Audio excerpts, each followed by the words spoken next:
Hello, my name is Allison. I play the trombone and I'm reacting to my senior recital from college. So quick context, if you weren't here for the first video, I'm a graduate from the University of Georgia. I have a music performance degree in trombone.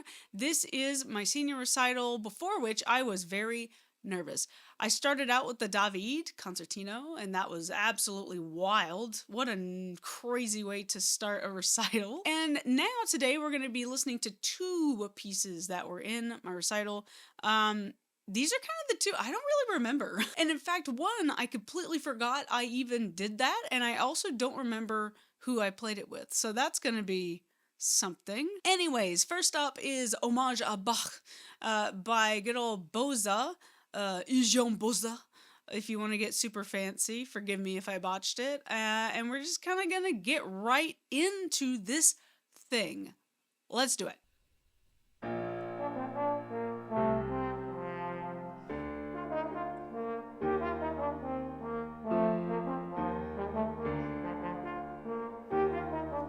Okay, so the first thing right off the bat is that my accompanist and I are not synced at all. And it sounds to me like the accompanist is running very slow, and I'm trying really hard to be like, no, we're not doing this. I don't have the chops for this. Let's go. And I feel like it's already starting to pull. Let's listen back to the beginning again, just to see. I'm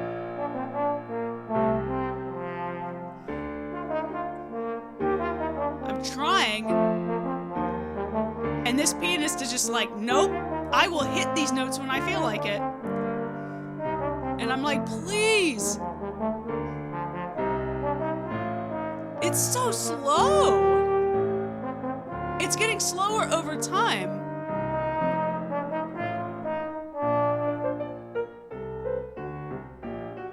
Oh, and now it speeds up. Okay, so here's what I think. Okay, it could be two things. One is that either I'm a terrible leader, and that's very likely true here. Number two, you have to understand with music schools, these are accompanists. That's what they do. We had two at our school. They get the music in advance. They probably played these pieces many, many times before. One would think, being accompanists at a music school, but you meet with them like once. You meet with them once, you do a quick run through, and that's it. So I think it's a combination of that fact, and then also the fact that, again, as students, we're not very good leaders. And when you do a solo like this, you need to lead your accompanist in the performance. But again, most importantly, you have to actually communicate things that you want during the rehearsal. We didn't have any rehearsal time, and I was a very, very, very shy, very, very non-confrontational individual.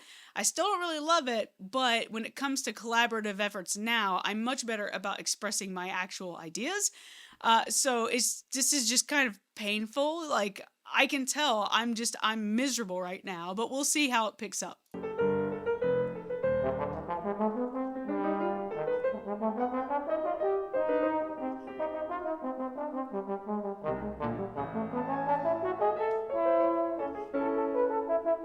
Now see, this one was my fault, I think.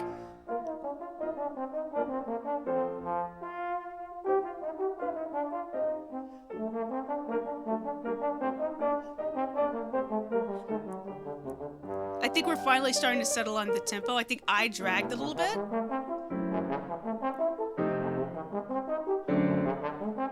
Okay, but those runs are pretty impressive. That's nuts. I'm gonna go back actually, because those are like 3 octaves. Da, da, da, da, da, da, da, da, da. And remember, I just came off of the David Concertino. I just finished that.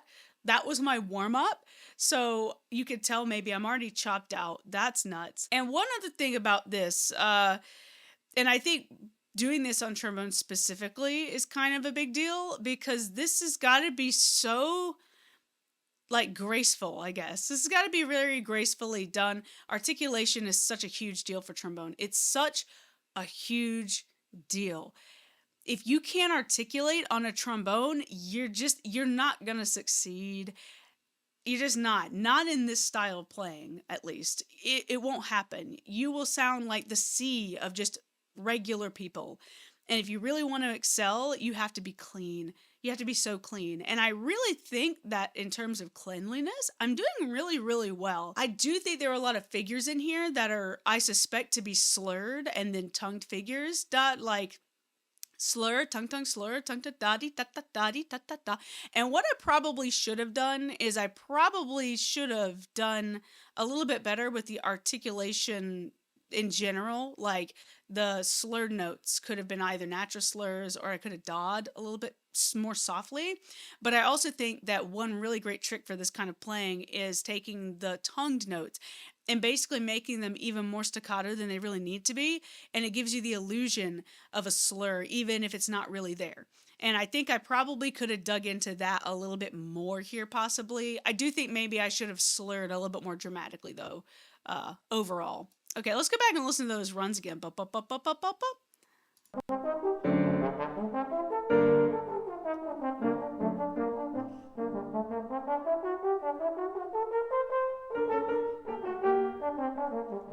There's a high D that I missed back there.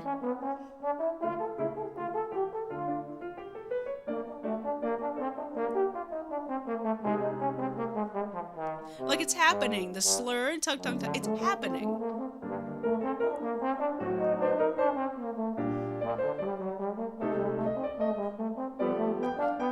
It's happening. It's just not happening as much as I would like now. Yeah, nail those low notes. Tell them what's up. That's right. That's right. I just think this was back when I was in my prime too. I was supposed to have endurance, but you can tell I'm already chopped. Like it's already gone. It's spoofy. The tone is like the core is good, but you can tell this.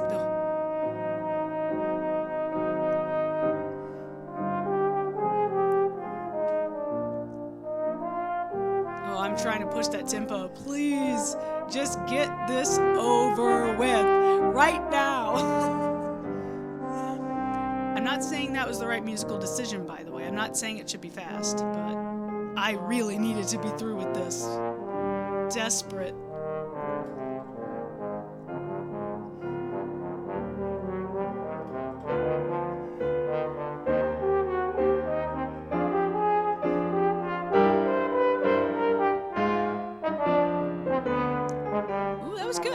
Good.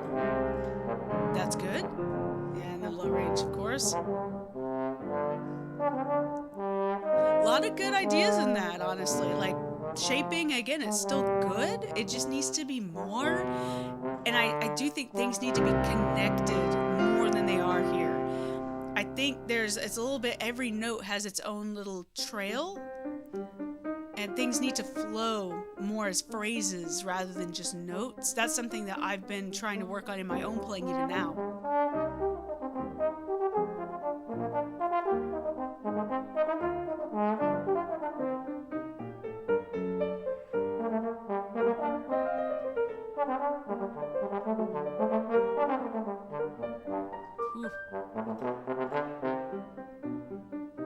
Good old trigger, just making sure that it's still there. I love some of that shaping. You can hear it. I like that.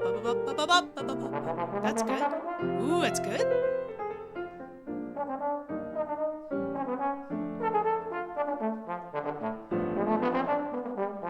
So I think in general, a lot of my like ascending, descending scales, and this is probably just because of the nature of playing scales, I think they're very easily shapeable naturally. So a lot of these, most of that is just because I'm just trying to hit the note, right? And when you go higher, you need more air. So it just kind of naturally shapes itself. But I do think it's done very, very well.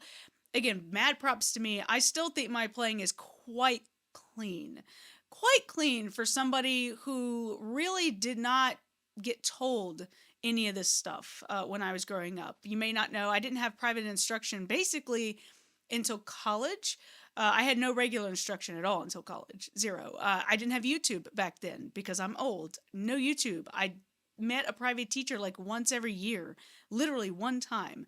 And we never talked about any of that. Clarity, articulation, tongue placement, all that stuff. I never got told any of that. So I'll be honest, I think I really lucked out. I lucked out a lot to have this kind of clean playing. How did that happen? I don't know, but I got lucky.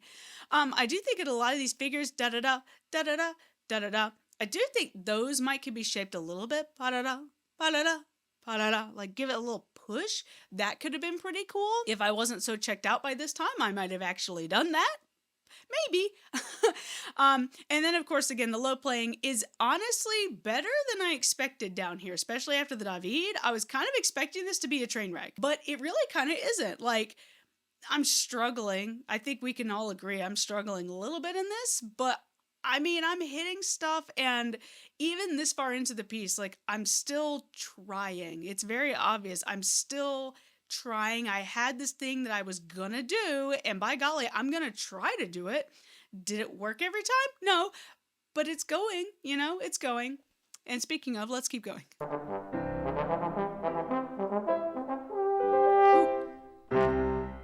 Oh, perfect. Yeah, okay, great. And that was the end of the piece. That's hilarious. Okay, well, tell you what. That shows you how much I remember this piece, because I thought we had a little bit more left. Okay, so let's go back a little bit, I think. I want to go back, and I just kind of want to let it run for a while, and just throw in a couple words every now and then. So I'm going to let it run for a little while. There's a couple musical figures that I kind of liked, and I want to point those out.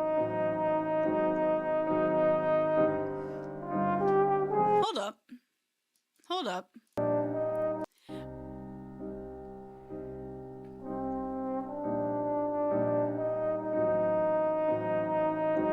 My vibrato is kind of slow. There's a tempo pull again. Please let me out. I don't think it's bad that my vibrato's slow, but I do think that I would probably do it faster now, because it's so slow to the point you can't tell almost that I'm even doing it. So that's weird.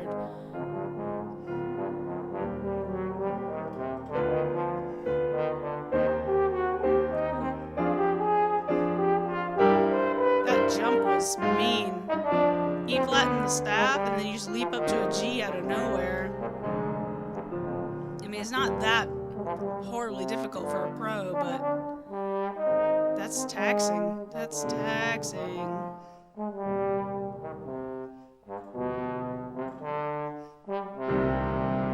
There we go.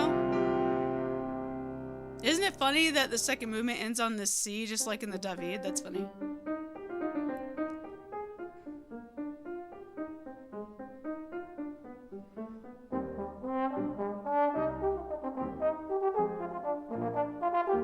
Yeah, like that.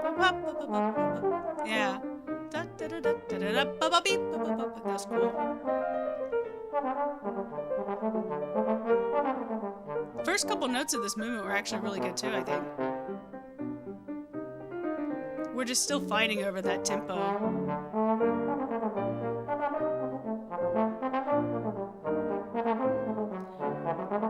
But I don't know, it's kind of like changing lanes in the DMV, Like one person changes tempo and then the other person changes. Or like when you're in the sidewalk and one person moves and you both move the same way. That's what we're doing the whole time. Yeah, fair enough. I like this piece. I like this piece enough. I just, this performance was weird. It's just very obvious. I don't know if you heard the David at all. Like, it's very clear, like, I played with my friends on the David. Like, I knew those people. And the accompanist is really nice. It's fine. It's just, again, when you have no time, this is what happens, right? It's just, you can hear there's just this utter lack of communication between the performer and the accompanist. And part of me, I don't know. But again, these accompanists are also veterans, so if they have this set tempo, like, it should be that, which again, it very well may have been that tempo, right? But at the same time, if the soloist is taking another tempo, you take their tempo. You follow the soloist, I think, because it doesn't matter who's right. It matters that you're together, You know, the audience doesn't care what you have done 50,000 times before this performance. All they know is this moment right now. And if it's not together, they're going to notice that more than, oh, I believe that this solo should have been at approximately beats per. They don't care about that stuff. That's my thought about that. I think my playing was fine. I'll be honest, I didn't do nearly enough with this solo to have it be memorable, in my opinion. Again, I like it. There's some nice shaping in it, but I was very desperate to be done with it, and I don't know if it's obvious to the audience that I was desperate to be done with it, but it's just I was so tired, and I think you can hear how tired I've got. So, oh well, this is just the second one in this recital, so we'll see if the next piece goes any better. We'll find out. Okay, next up we have a piece that I completely just flat out forgot I even did on this program. I genuinely 100% do not remember doing this. I don't remember at all. This is the concerto for two violins by that total hack Bach. And this is the first movement, and it's on two trombones this time. I'm pretty sure I played this with my friend Thomas. I'm pretty darn sure that's who I played it with. I'm going to feel super bad if that's not the case, but I'm pretty sure that's who it is. So it's both of us playing trombones on this. We're going to see if I can actually recognize myself. I don't actually know if I'll know which trombone player is me or not. We're going to find out together. All right, so let's hear what this two violins nonsense sounds like. Oh, that was a good sound. Good way to start. I think that's me. That's me. Yeah, yep. The trigger, that's me. Okay, good.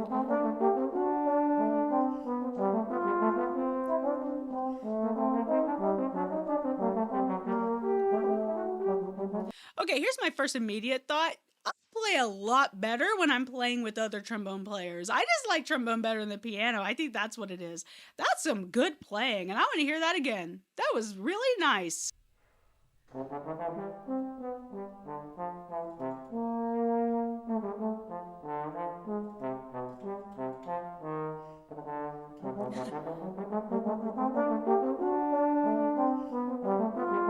That was good.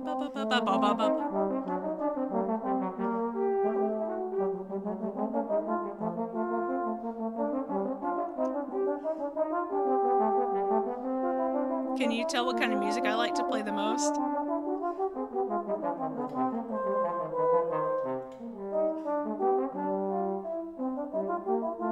I would love to know what it would be like to play this again on my new horn.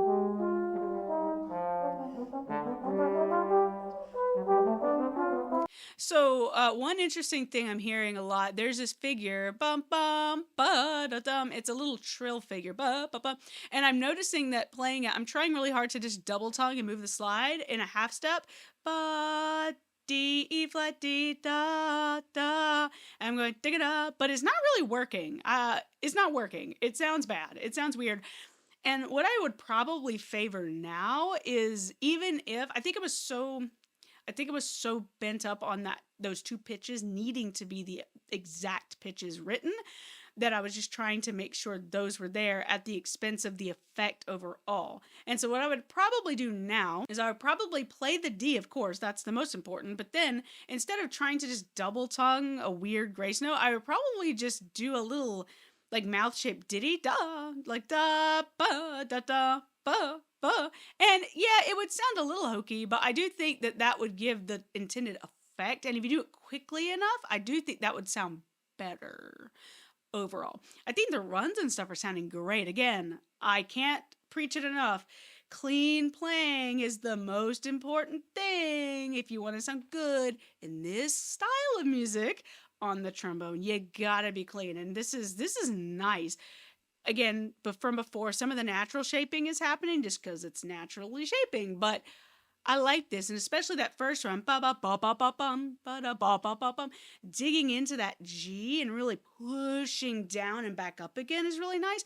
One really great phrasing tip I learned is in lines like this, with a lot of upward downward motion, if you dig into the lower stuff and back off on the higher stuff. Typically, we want to blow really hard and force that high stuff out.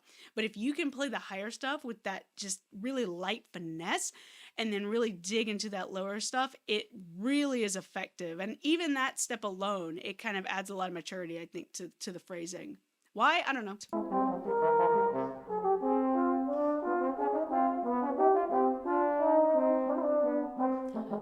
Yeah, did you hear? Ba-dum. That was the right way to do it. It was higher. That's easier to do, in fairness. But that is the way you should do it. Ba, like a lip thing.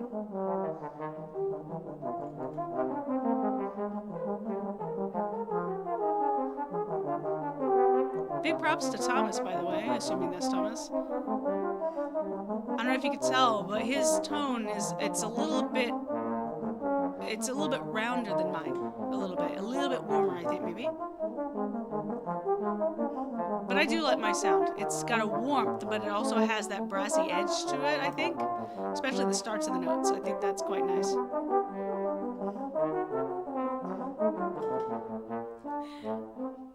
Bach 42 open rap.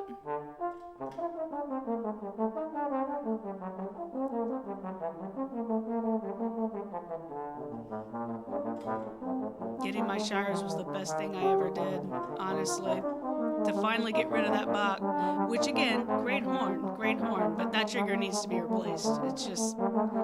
It takes away from the performance in a very distracting and super annoying way. Completely uncontrollable by me. Awful.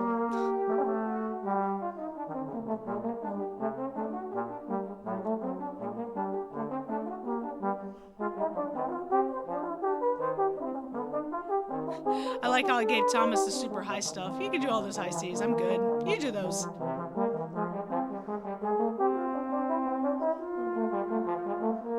It's pretty good.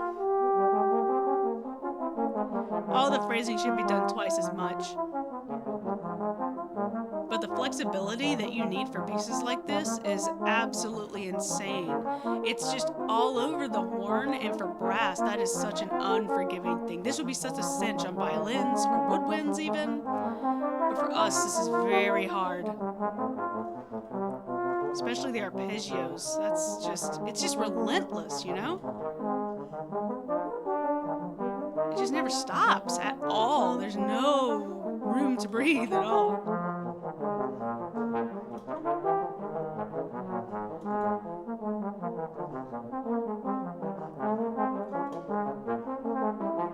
When we're done with this, I'll go back and check if the tempo stays the same. I think it does. I think we're pretty solid. Because that's the first thing we do in pieces like this. We slow down a lot.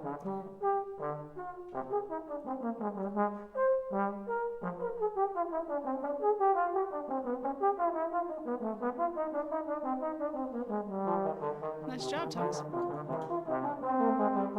Or we speed up because we're just desperate for the thing to be over. But I think we've been very, very solid.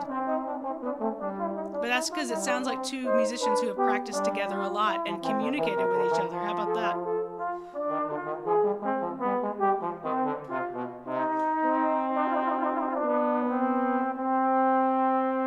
Wow. Hey, well done. That trill was very good. I'm pretty sure I made him do that too.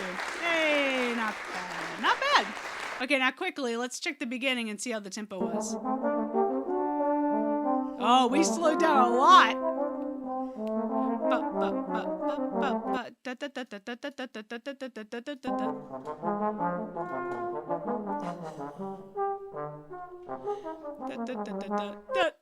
We slowed down like 20 clicks. Wow, that's crazy. But I didn't notice at all because it happened so gradually over time. And I'll tell you why.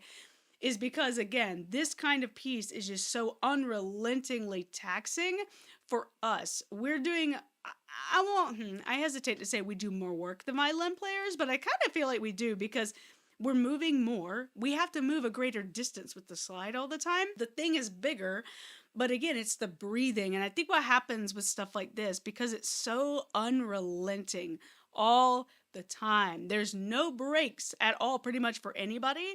So I think what it is that when you have to take little sippy breaths all the time, and you're trying desperately to get air in and stuff, you just slow down over time naturally. I definitely don't remember. I don't think that we played this with a click very much. We probably should have, but also we have to count in just the general fatigue in from this recital as well. This is one of those things where I probably didn't do enough YOLO runs of the entire recital. I did a lot of YOLO runs of the piece itself, fine. And he and I'm sure, practiced together a good bit, fine. But you really have to sit and just do the whole thing. And even then, when you're nervous, basically every single reaction your body makes to being nervous is the actual antithesis of what it needs to be doing to play a brass instrument. You know, your lungs dry up, your mouth completely dries up, there's no spit in there whatsoever. You get super shaky, you can't even hold the horn up, right? Your fingers are just a bunch of jello, right? I'm not saying it's hard or any more difficult than other instruments, I guess. Like, I'm sure if a violinist gets nervous, I get their fingers are jello and they have to like hold their arm up, and that's really hard to do if you're nervous and stuff like that. But because of needing saliva and actual air to be very strong to actually play the thing for just the tone. I don't know. I guess it's like when you play a violin, it's like, you know, and the bow just kind of like bounces around on the string. That's our equivalent, I reckon. And I just feel like, yeah, it's just really hard to keep up with stuff like this.